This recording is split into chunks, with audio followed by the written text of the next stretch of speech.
The number of COVID-19 cases continues to rise across the state. As of today, there are more than 63,000 confirmed cases, with more than 30,000 between the ages of 20 and 44. And while the state does not disclose where those infected work, one family physician says that many of the new cases that he's seeing involve younger people working in the restaurant and service industry. Team 12's Josh Sanders asks, what should workers do to stay safe? Guys, the state says 59% of people getting sick are under the age of 44. And with so many young people working in restaurants, one legal expert we spoke with today says now more than ever, employees need to be transparent with their workers. COVID-19 numbers are soaring in Arizona, and the majority of those getting sick are young. I've seen them from lots of coffee shops. I've seen people sick from bars.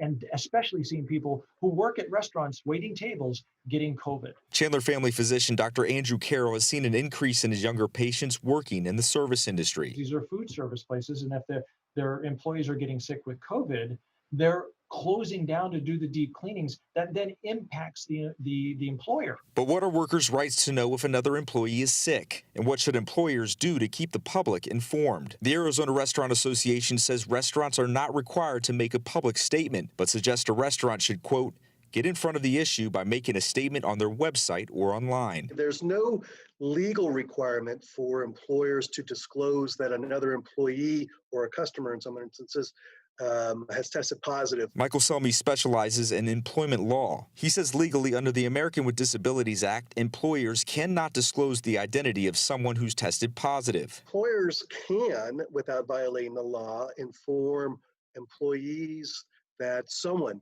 has tested positive and allow them to take appropriate precautions. Under the Family Medical Leave Act, Selmy says an employee can quarantine for 12 days without losing their job if there's a clear indication they've been exposed to the virus, but fear alone isn't reason enough not to show up for work. However, if the employee feels there is a workplace hazard, the employer could be found liable.